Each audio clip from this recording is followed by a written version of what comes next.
आज का मुरली मंथन प्रस्तुत करने से पूर्व यश जी को आग्रह करते हैं कि एक भजन हमें सबको सुनाए।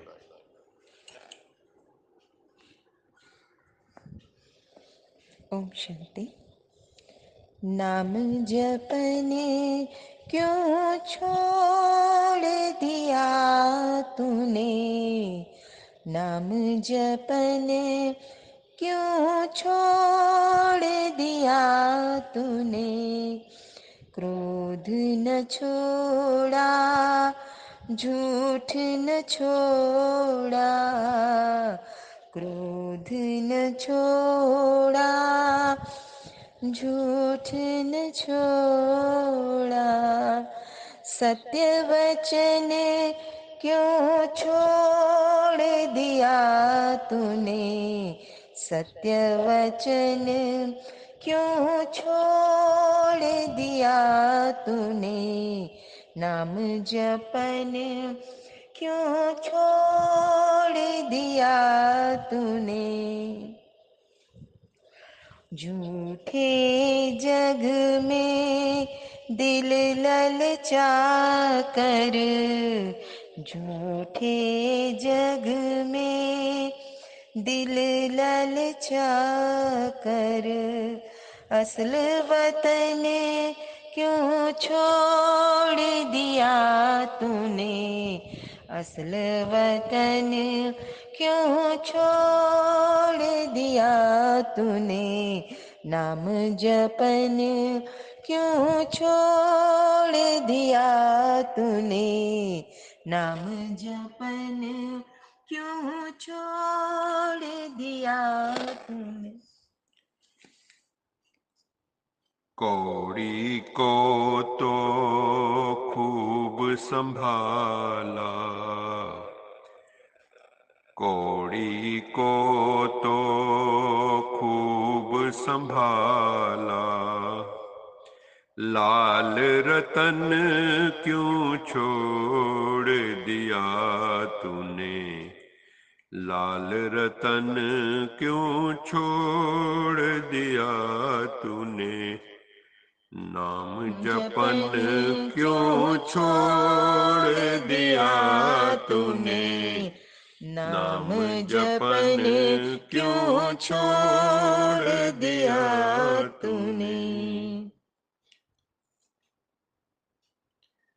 नाम जपन क्यों छोड़ दिया, क्रोध न छोड़ा, झूठ न छोड़ा, लोभ न छोड़ा, मोह न छोड़ा, अहंकार न छोड़ा, सत्य वचन क्यों छोड़ दिया तूने, सत्य वचन नहीं छोड़ा, झूठ को पकड़ रखा, विकारों को पकड़ रखा है, झूठे जग में दिल लगा रखा है, जो असली धाम है परम धाम उसको भूल गए हैं, कौड़ियों के पीछे जिंदगी जा रही है, जो परमात्मा रूपी लाल रतन है उसको छोड़ दिया है। अभी आज की मुरली का मंथन प्रस्तुत करते हैं। आज बाबा ने मुरली में कहा, शिव भगवानुवाच, के बच्चे जीवन में पूर्ण सत्यता, पूर्ण ईमानदारी अर्थात ऑनेस्टी लाओ, अपना टाइम इस तरह से मैनेज करो कि टाइम वेस्ट ना हो, क्योंकि ये सबसे बड़ी संपत्ति है टाइम, टाइम एंड माइंड।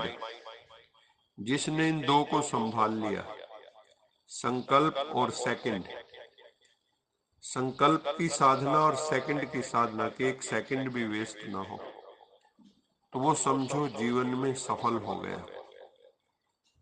अपनी उसके लिए क्या करना होगा, अपनी हर एक्टिविटी का चार्ट साक्षी होके देखना होगा, चार्ट रखना होगा, मेरे संकल्प, मेरी वाणी, मेरे कर्म, मेरे संबंध संपर्क में मैं कैसी एक्टिविटी की, अपनी साधना, अपनी तपस्या, मेडिटेशन, सेल्फ इंप्रूवमेंट एक्टिविटी का चार्ट रखना होगा। ऐसा पुरुषार्थ करो कि आपकी किसी भी एक्टिविटी से, किसी भी एक्टिविटी से किसी भी आत्मा का दिल ना दुखे। Love everyone, hurt none. Hurt no one, बल्कि सबके हृदय को अपने व्यवहार से, आपकी वाणी से सुकून मिले, हृदय में शीतलता का संचार हो। कभी भी अपने मन की दूषित मत को ना माने, क्योंकि मन में कई तरह के कलुषित विचार आते, उनको कभी भी एक्शन में ना लाए। परमत पर भी कई बार धोखा खा सकते हैं। किसी से सलाह मशवरा की, अगर वो एनलाइटन सोल नहीं है, एलिवेटेड सोल नहीं है, तो दूसरों की मत पर भी हम कई बार धोखा खा सकते हैं। इसलिए केवल केवल केवल श्री श्री भगवान शिव की श्रीमत पर चलो, ये सेफेस्ट मत है। यही सेफ जर्नी के लिए जरूरी है। इस जन्म में नर और नारी का लक्ष्य क्या है?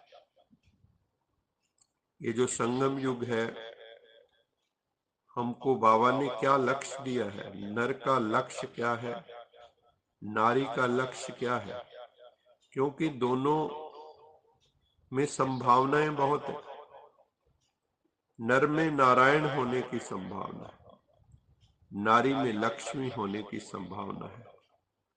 इसलिए नर को नारायण बनने का पुरुषार्थ करना है और नारी को लक्ष्मी बनने का पुरुषार्थ।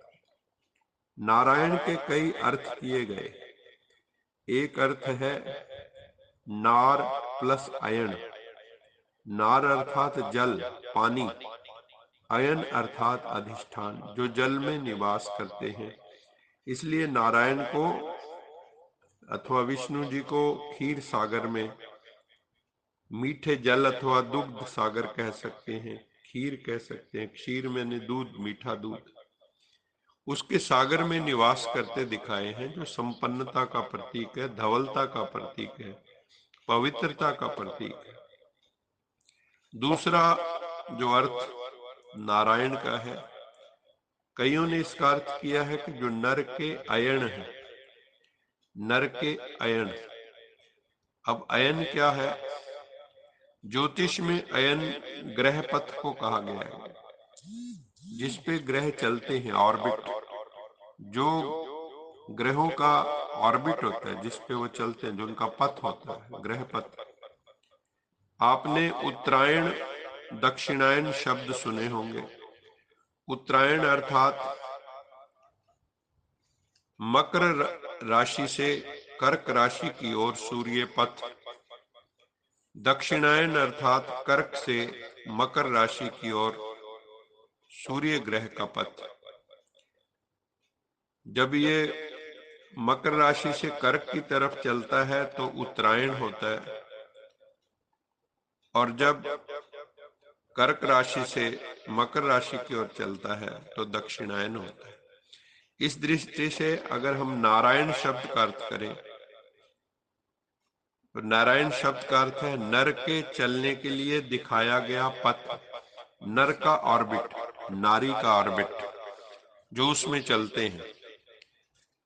नर का ऑर्बिट, ऐसा सद्मार्ग जो नर को नारायण की ओर ले जाकर नर नारायण की जो दूरी है उसको पाट दे।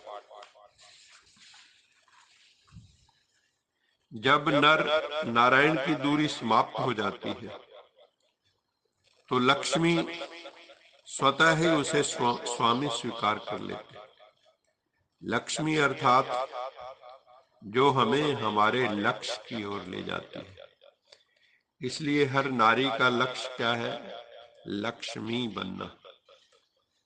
हमें लक्ष्मी बनना है, ये हर नारी के मन में लक्ष्य होना चाहिए। तो लक्ष्मी के सारे गुण अपने जीवन में धारण करने। लक्ष्मी को श्री भी कहते हैं। श्री अर्थात शोभा, श्री अर्थात स्वच्छता, श्री अर्थात सुव्यवस्था का स्वभाव। ये सद्गुण जहां होंगे, शोभा, स्वच्छता, सुव्यवस्था, वहां दरिद्रता, कुरूपता टिक नहीं सकती, लक्ष्मी को कमलासनी भी कहते हैं, अर्थात कमल की तरह निर्लेप अवस्था प्राप्त करना। जब जीवात्मा अथवा यहाँ कहो नारी कमल की तरह इस संसार में रहते निर्लेप अवस्था को प्राप्त हो जाती हैं, तो वो लक्ष्मी स्वरूपा बन जाती हैं। जैन और बौद्ध धर्मों में भी लक्ष्मी को भाग्य की देवी माना जाता है। लक्ष्मी का वाहन, एक प्रश्न पैदा होता है कि उल्लू को क्यों दिखाया है। जिसका पॉजिटिव पक्ष है वो तो ये है कि उल्लू अंधेरे में भी देख लेता है। वो इंसान जो अंधकार में भी, जिसको दिव्य दृष्टि प्राप्त रहती है, जो अंधकार में भी देख सकता है, अर्थात जीवन के अंधेरे काल में भी जिनकी ज्ञान दृष्टि बनी रहती है। उल्लू का दूसरा अर्थ होता है मूर्खता। आपस में लोग बोल भी देते हैं उल्लू। कुसंस्कारी व्यक्तियों के पास अनावश्यक संपत्ति क्या करेगी, उसे मूर्ख ही बनाएगी। तो कलयुग में लक्ष्मी का जो वाहन है उल्लू, उसका मतलब है कि बहुत ज्यादा संपत्ति आएगी तो आपका दिमाग खराब करेगी, उल्लू बना देगी। इसलिए हमें ऐसे सद्गुण धारण करने चाहिए कि हमारे भीतर छुपे हुए नारायण अथवा लक्ष्मी स्वरूप प्रकट हो जाएं, तो सभी विकार स्वतः ही समाप्त हो जाएंगे। अच्छा, मीठे मीठे सिकिलद बच्चों प्रति माता पिता बाप दादा का याद प्यार गुड मॉर्निंग।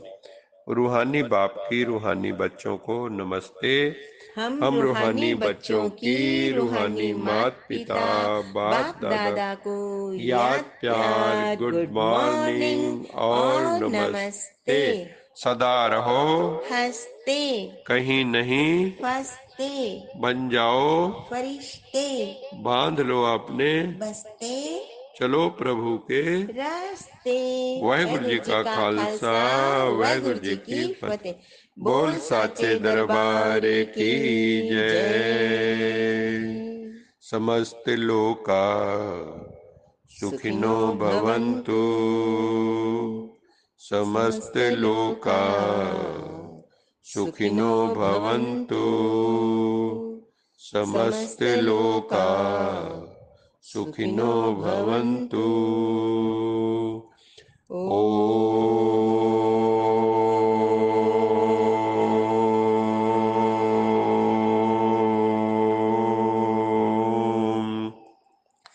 शांति